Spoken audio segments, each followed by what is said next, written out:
បាទជំរាបសួរនិងសួស្តីបងប្អូនទាំងអស់គ្នាស្វាគមន៍ជាថ្មីមកកាន់ Channel កណ្ដាល Android បាទនៅក្នុងវីដេអូនេះគឺខ្ញុំចង់បង្ហាញបងប្អូនទាំងអស់គ្នាពីដំណោះស្រាយបញ្ហាផ្លិចលេខកូដសម្ងាត់នៅក្នុងគណនី Acilida ឆ្នាំ2025ណាបាទ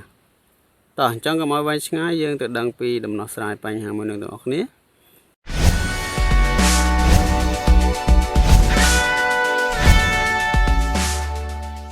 អូខេអញ្ចឹងខ្ញុំចុចបើកចូល app Acilida របស់ខ្ញុំសិននៅពេលនេះគឺ app Acilida របស់ខ្ញុំគឺអត់ទាន់ជាប់ block ទេបាទបើណែថាគេអត់ទាន់ផ្អាកដំណើរការគណនីទេអញ្ចឹងដើម្បីឲ្យគណនីរបស់ខ្ញុំផ្អាកខ្ញុំត្រូវចុចលេខកូដឲ្យខុសចំនួន3ដងបាទគេនឹង block ឬក៏ផ្អាកដំណើរការគណនីរបស់ខ្ញុំហើយអូខេអញ្ចឹងខ្ញុំចុចកន្លែងគណនីរបស់ខ្ញុំតោះមកខ្ញុំធ្វើជាវាយខុសចំនួន3ដងដើម្បីឲ្យវាជាប់block ណាបាទអូខេអញ្ចឹងចុចទៅបាទអូខេម្ដង2ដងបាទខុស3ដងហើយអញ្ចឹងគណនីរបស់ខ្ញុំគឺត្រូវបាន block ដោយស្វ័យប្រវត្តិអញ្ចឹងបើសិនជាគណនី Acilida របស់បងប្អូនត្រូវបានបង្ខាំងឬក៏ត្រូវបានផ្អាកដំណើរការបើសិនជាបងប្អូនចង់ឲ្យវាបើកដំណើរការឡើងវិញបងប្អូនអាចផ្លាស់ប្ដូរលេខកូដសម្ងាត់បានអូខេ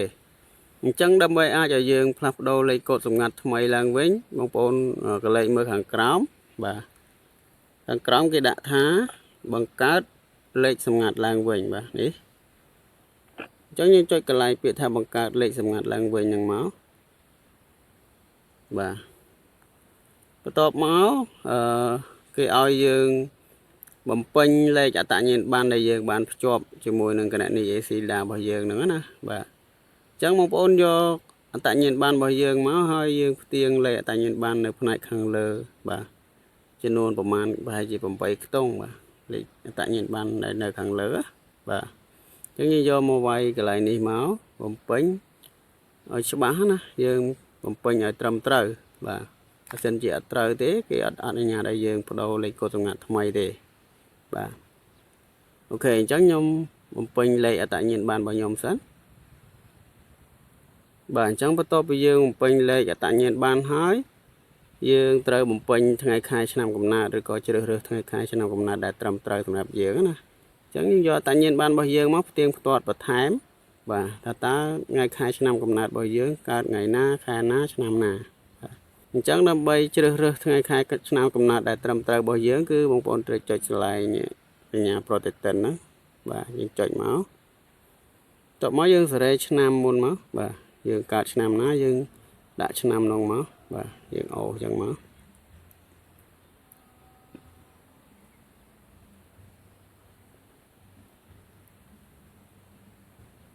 អូខេបន្ទាប់ពីសេរីឆ្នាំហើយយើងសេរីខែ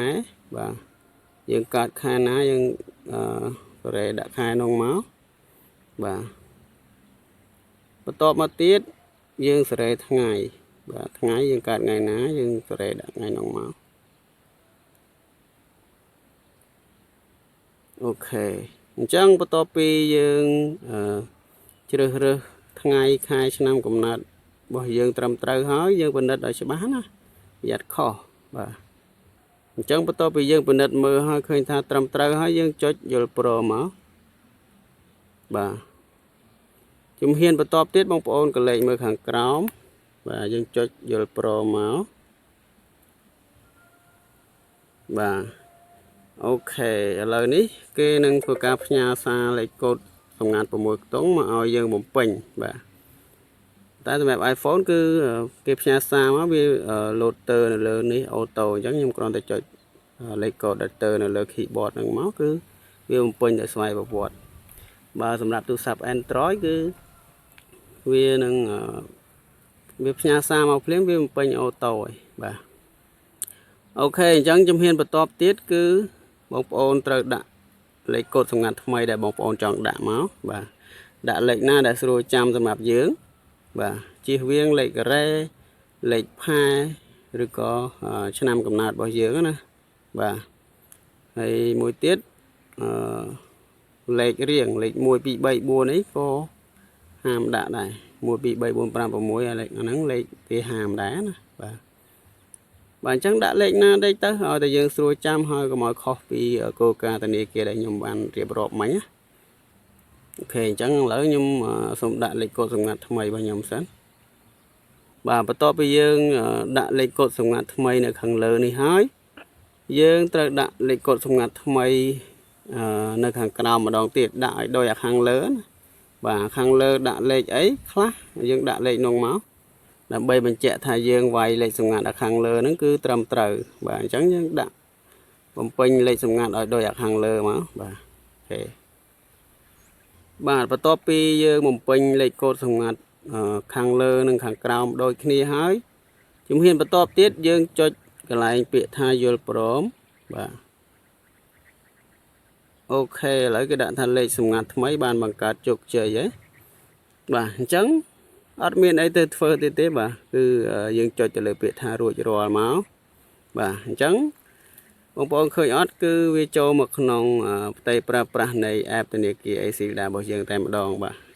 អញ្ចឹងបានន័យថាឥឡូវនេះគឺយើងបានបើកដំណើរការគណនី ACILDA របស់យើងដោយជោគជ័យតែម្ដង